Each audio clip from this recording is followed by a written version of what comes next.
I need to tell you something, and it might frustrate you. You have access to what is arguably the most powerful personal development tool ever created in human history. It's sitting on your phone right now. You probably used it this morning, and you're using it to write emails, fix grammar, and ask it what to make for dinner. That's like being handed a private jet and using it to store luggage. I'm talking about AI, ChatGPT, Claude, whatever you use. And before you roll your eyes and think this is another 10 AI hacks to boost your productivity episode, it's not. I'm not going to teach you how to automate your inbox or write better LinkedIn posts.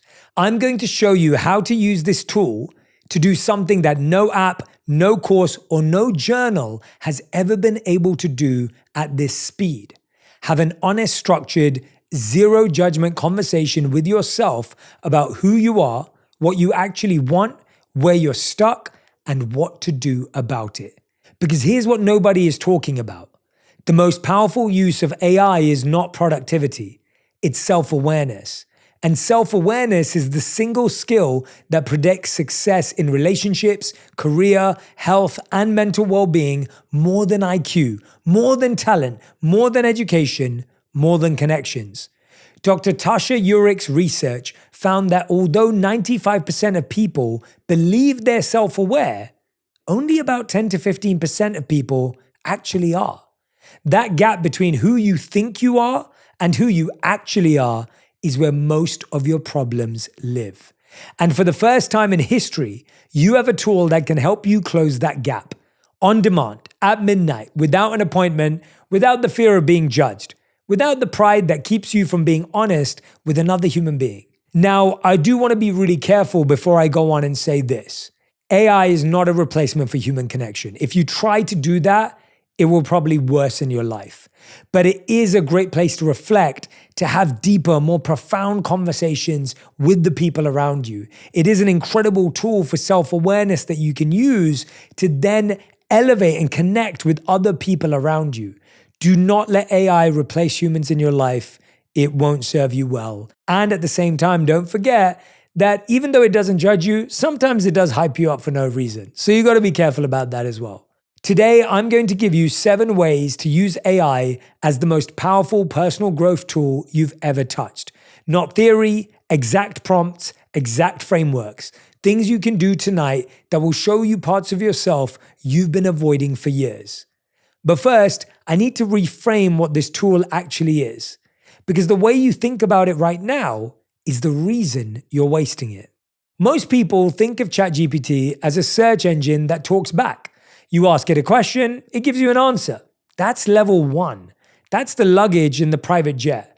Here's what ChatGPT actually is when you use it correctly. It's an externalized thinking partner. It's a mirror that talks. It's the conversation you need to have with yourself but can't.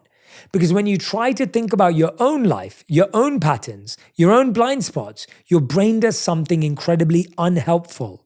It protects you. Psychologists call this the introspection illusion.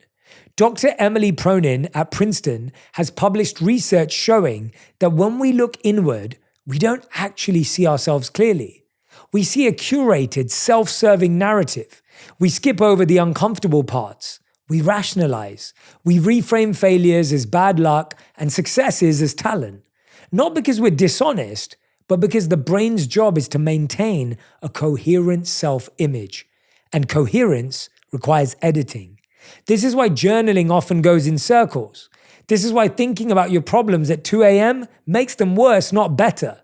This is why talking to yourself in your own head rarely produces breakthroughs. Your brain is both the investigator and the suspect. It can't interrogate itself honestly. But when you type your thoughts into ChatGPT and ask it to reflect them back to you, reorganized, reframed, challenged, you're doing something your brain can't always do alone. You're creating cognitive distance. You're externalizing the internal monologue so you can look at it instead of being trapped inside it. Dr. Ethan Kross at the University of Michigan, one of the leading researchers on self-talk and emotional regulation, has shown that even small acts of psychological distancing, like referring to yourself in the third person, dramatically improve your ability to reason about your own problems. You gain clarity the moment you stop being inside the thought and start looking at it from the outside. ChatGPT doesn't just give you distance, it gives you structured distance. It can organize your chaos. It can find the pattern in your rambling. It can ask the follow-up question you'd never think to ask yourself because your ego is standing in the way. That's what we're going to use it for today. The 7 uses. Use number 1, the life audit you've been avoiding. Let's start with the thing most people will never do on their own because it's too uncomfortable and too overwhelming. Most people have never sat down and honestly evaluated where they actually stand across the major areas of their life. Not where they think they stand, not where they tell people they stand, where they actually stand. Health, relationships, career, finances, mental state, personal growth, purpose. The reason most people avoid this is simple. Confronting the gap between where you are and where you want to be triggers what psychologists call cognitive dissonance, the discomfort of holding 2 contradictory beliefs simultaneously. I believe I'm someone who has their life together versus I haven't exercised in 4 months and I'm in debt. The brain resolves this discomfort not by changing behavior, but by avoiding the information. You don't look at your bank account. You don't step on the scale. You don't ask yourself hard questions. Because not knowing is more comfortable than knowing and not acting. ChatGPT eliminates the social cost of this honesty. There's no face on the other side, no judgment, no pity, no one who will bring this up at dinner next week. Here's the prompt, and I mean use this word for word. I want to do an honest life audit. I'm going to rate the following areas of my life from 1 to 10 and give you a brutally honest description of where I am in each one. After I'm done, I want you to identify the patterns you see, the areas where I'm lying to myself, and the one change in each area that would create the most momentum. Be useful. The areas are physical health, mental health, romantic relationship, friendships, career fulfillment, finances, and fun. I'll go one at a time. Then go through each one. Don't perform. Don't write what you tell someone you're trying to impress. Write what's actually true.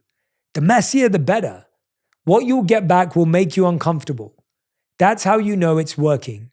ChatGPT will find the thread between your 3 out of 10 in health and your 4 out of 10 in energy and your 5 out of 10 in career fulfillment and say something like, the pattern here suggests that your physical neglect isn't separate from your professional stagnation.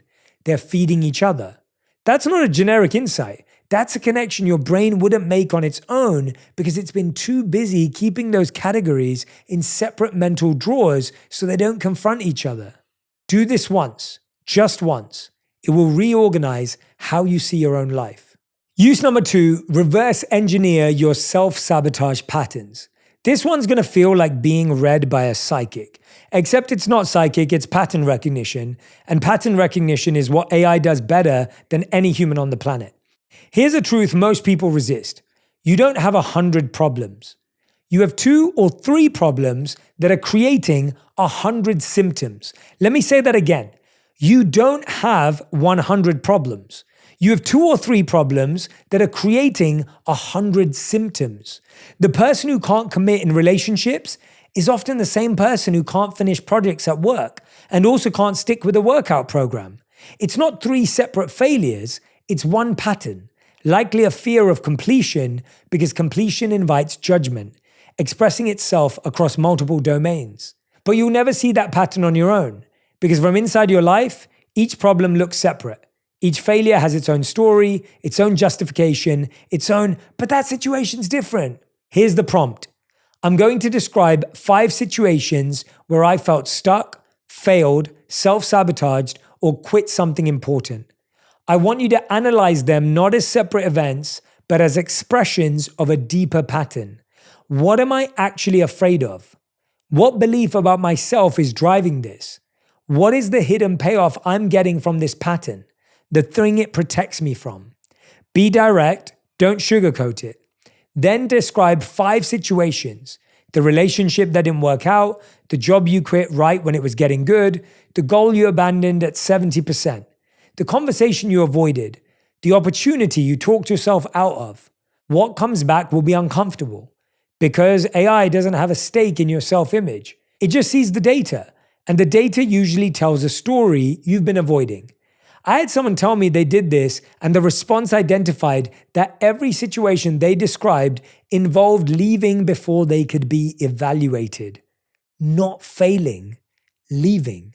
Most of us leave something because of a fear of judgment before we ever fail. Most of us don't start something because we're scared of judgment before we even try. Because somewhere deep in their operating system was the belief that being evaluated would reveal that we weren't enough. So we built a life that looked like, I just haven't found my thing.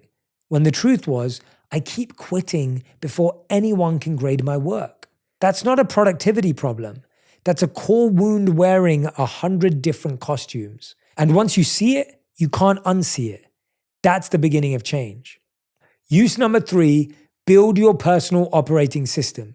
This is where it goes from reflection to architecture. Most people don't have a personal operating system.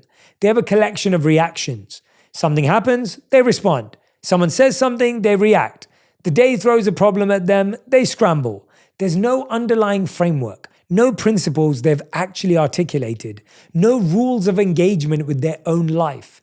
They're improvising every day and wondering why they feel chaotic. The most effective people in history operated from a small set of deliberately chosen principles that govern their decisions. Not goals, principles. Ray Dalio built the world's largest hedge fund and credits his success almost entirely to what he calls his principles, a written operating system for decision-making. The Stoics carried a small set of maxims they reviewed daily. Benjamin Franklin tracked 13 virtues on a weekly scorecard. You can build your own, and ChatGPT can help you build it from your own experience instead of someone else's book. Here's the prompt. I want to build a personal operating system, a set of 5 to 7 core principles that will guide my decisions, relationships, and daily behavior. But I don't want generic principles from a book. I want you to help me extract them from my actual life. I'm going to tell you about my biggest regrets, my proudest moments, and the lessons I've learned the hard way. From those, I want you to distill the principles that are already inside me, the ones I discovered through experience but never formally articulated. Then format them into a personal code I can review every morning. Then give it the raw material. Tell it about the time you said yes when you should have said no. The moment you were proudest of yourself and why. The relationship that taught you the most. The failure that changed your trajectory. The value you hold that you'd never compromise on. What comes back is not a motivational poster. It's a mirror of your own hard-won wisdom organized into a structure you can actually use. Most people walk around carrying profound life lessons that are just floating in the back of their mind, unstructured and unused. This process pulls them out, names them, and turns them into a decision-making framework that is uniquely yours. Print it, put it on your wall, put it as your phone's wallpaper, read it every morning. Not because someone told you, but because these are the principles your own pain taught you. You just never wrote them down. Use 4.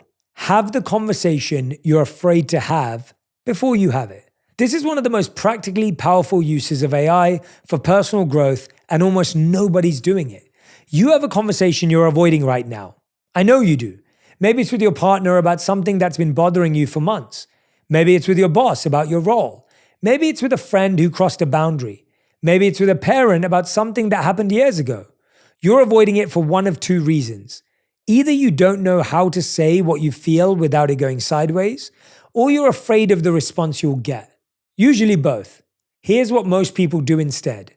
They rehearse the conversation in their head over and over, playing both parts, writing the other person's dialogue for them based on their worst assumptions. And by the time they've rehearsed it 40 times in the shower, they've worked themselves into such an emotional state that either they explode when they finally have it, or they've convinced themselves it's not worth having at all. Dr. James Penbaker's research at the University of Texas at Austin, decades of work on expressive writing, shows that the act of putting difficult emotions into structured language reduces their physiological impact. Literally. People who wrote about their deepest conflicts showed improved immune function, lower blood pressure, and reduced anxiety compared to people who kept those conflicts internal. It's not the feeling that hurts you, it's the unstructured, unspoken feeling that hurts you. ChatGPT lets you structure the unspoken. Here's the prompt. I need to have a difficult conversation with the person, their role, not their name. Here's the situation. Describe it honestly. Here's what I feel but haven't said. Get it all out. Don't filter.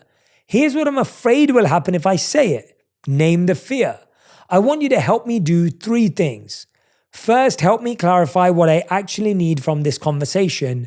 Not what I want to say, but what outcome I need. Second, help me find the words that are honest but not destructive. Third, play the role of this person and respond the way they're most likely to respond so I can practice navigating it. That third part is where it gets transformational. You can actually have the conversation with ChatGPT playing the other person.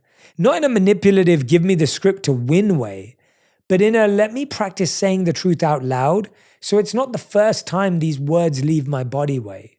Athletes visualize before they compete. They train too. They train the exact ways and methods and strategies that they're going to play. Surgeons rehearse before they operate. Why would you go into the most important conversation of your year without a single practice rep? And here's what happens that most people don't expect. Often in the process of writing out what you feel and what you need, you realize the conversation you thought you needed to have is not the conversation you actually need to have. The real issue surfaces. The real need clarifies. And sometimes the conversation becomes unnecessary because the act of externalizing and structuring the feeling was itself the resolution. Use 5, build a custom accountability system that actually works. Let me tell you why most accountability fails. It fails because it's built on motivation. And motivation is neurologically one of the least reliable systems in the human brain. Motivation is governed largely by dopamine, and dopamine is not a reward chemical, it's an anticipation chemical. Dr. Andrew Huberman, who we've had as a guest on the show, has explained this extensively. Dopamine surges when you anticipate a reward, not when you receive it. This means you get a rush of motivation when you set a goal, buy the gym membership, write the plan, and then dopamine drops because the anticipation is over. The actual work has no chemical reward attached to it. This is why you have 11 and a half finished journals, 4 abandoned morning routines, and a meditation app you haven't opened since January. The solution isn't more motivation. It's a system that doesn't require motivation. And this is where ChatGPT becomes something no human accountability partner can be. Here's the prompt. I want you to be my accountability partner. Here's the one habit I'm trying to build. Name it. Here's my history with it. How many times I've tried and failed and why I think I keep failing. Be honest. Here's what my typical day looks like. Describe it. I want you to design a system for me that is so small I can't fail at the starting point. Then I want you to check in with me every time I message you by asking me one specific question about whether I did it. If I make excuses, call me out. Not harshly, but directly. If I'm struggling, help me adjust the system, not abandon it. Track my streak, celebrate the wins, and if I disappear for a few days, the first thing you should say when I come back is welcome back. No judgment, let's start again. The key here is so small, I can't fail. This is based on Dr. B.J. Fogg's research at Stanford on behavior design. Fogg's work, developed over decades and tested across thousands of participants, shows that the most effective way to build a habit is not to set ambitious targets. It's to make the initial behavior so tiny that it requires almost zero motivation. Want to meditate? Start with 1 breath. Want to exercise? Start with putting your shoes on. The behavior itself is almost irrelevant at the start. What matters is the repetition, because repetition is what builds the neural pathway that eventually becomes automatic. ChatGPT won't forget it. It won't get tired of asking. It won't judge you for failing on day 3. And most importantly, it won't let you quietly abandon the commitment the way you would if nobody was watching. You're not weak for needing a system. You're human. Willpower is a finite neurochemical resource. Systems are infinite. Use number 6, decode your emotional patterns in real time. This one is closest to therapy, and I want to be clear. ChatGPT is not a therapist. It is not a replacement for professional mental health support. If you're dealing with clinical depression, trauma, or crisis, please seek professional help. But here's what ChatGPT can do that is genuinely transformative for the millions of people who aren't in crisis but are emotionally stuck. Most people can describe what they feel: angry, sad, anxious, frustrated. But almost nobody can explain why they feel it. Not the surface reason, not the trigger, the real reason. You think you're angry at your partner for not doing the dishes, but the anger is disproportionate to the offense. The real trigger is that the undone dishes activated a belief you've been carrying since earlier in your life, that your needs don't matter, that you'll always be the one who has to carry things, that no one shows up for you. Dr. Lisa Feldman Barrett, one of the most cited neuroscientists alive, has demonstrated through her research on constructed emotion that emotions are not hardwired reactions. They are constructed by the brain using past experience, context, and prediction. Your anger at the dishes is not about the dishes. It's your brain constructing an emotional response based on a lifetime of similar patterns. But you'll never see that construction in real time. Not without an outside perspective that can trace the thread. Here's the prompt. I'm having a strong emotional reaction right now, and I want to understand it, not just feel it. Here's what happened. Describe the situation. Here's what I feel. Name the emotions. Here's how intense it is on a scale of 1 to 10. Rate it. Now here's what I need you to do. The intensity of my reaction probably doesn't match the size of the event. That means this is triggering something deeper. Ask me questions one at a time to help me trace this feeling back to its real source. Not the surface trigger, the original wound. Help me find the pattern. And then let it ask you questions one at a time. When was the first time you remember feeling this way? Who in your early life made you feel like your needs were an inconvenience? What would you need to hear right now from the person who originally made you feel this way? This is essentially a guided emotional excavation. And it works because the AI has no agenda. It's not going to redirect to its own problems. It's not going to get uncomfortable. It's not going to minimize what you're feeling because it has its own feelings about the situation. It's just going to follow the thread. Use this when you're triggered. Use this when you've overreacted. Use this when you're feeling something big and you don't understand why. The pattern is always there. You just need someone to help you dig. Use 7. Write the letter you'll never send. This is the most emotionally powerful use on this list, and it costs you nothing but honesty. There's someone in your life, past or present, who you have unfinished business with. Someone you never said the real thing to. Maybe it's a parent who hurt you in ways they'll never understand. Maybe it's a friend who betrayed you and you never confronted them. Maybe it's a younger version of yourself that you've been punishing for years. Maybe it's someone who died before you could tell them what they meant to you.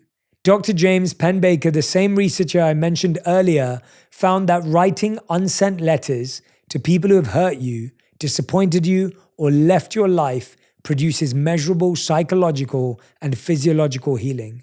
Participants who engaged in expressive writing about their deepest relational wounds showed reduced depression, improved emotional regulation, and even enhanced immune function, effects that persisted for months after the writing. The reason this works is that unresolved emotional business takes up active cognitive resources. Dr. E.J. Masicampo and Dr. Roy Baumeister published research showing that unfulfilled goals and unresolved experiences occupy working memory, fragmenting attention and draining mental energy. Your brain treats them like open browser tabs.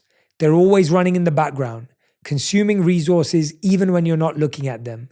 Writing the letter closes the tab, not because the person reads it, because your brain, through the act of structured expression, moves the experience from active processing into resolved memory. Here's the prompt. I need to write a letter I'm never going to send.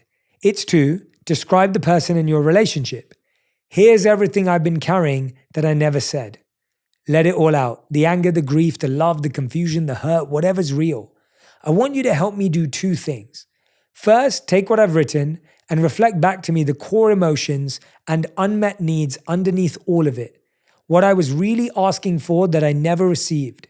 Second, help me write a final version of this letter that is completely honest, completely unfiltered, and says everything I need to say as if I had no fear of consequences. Do not edit yourself when you write the raw version. Don't make it fair. Don't be balanced. Don't consider their perspective. That's not what this is for. This is for you. This is the thing you've been carrying in your chest for years that you've never put into language because there was never a safe space to put it. Here's what I want you to sit with. You spend hours on your phone every day, scrolling content that was engineered to hold your attention but not improve your life. You consume other people's thoughts, other people's opinions, other people's arguments, other people's carefully curated highlight reels. And at the end of the day, you haven't spent a single minute in structured conversation with yourself. You know yourself less at the end of the day than you did at the beginning, because every piece of external content you consumed pushed you further from your own signal and deeper into everyone else's noise. The tool that could change that is already on your phone. It's already free. It's already available at midnight when you can't sleep because your brain won't stop running. It's already there at 6 a.m. when you start staring at the ceiling, wondering why you feel stuck. All you need is 10 minutes. Give it a go and let me know how it goes. I wish you all the best and I can't wait to see you again. Remember, I'm forever rooting for you and I'm always in your corner. If this is the year you're finally ready to start that business, level up your goals, or build real momentum in your life, you need to hear my conversation with Alex Hormozi. I have a very simple framework that I encourage people who are starting out to follow, which I call CLOSER. So C stands for clarify, which you begin the conversation like, hey, why'd you respond to my thing?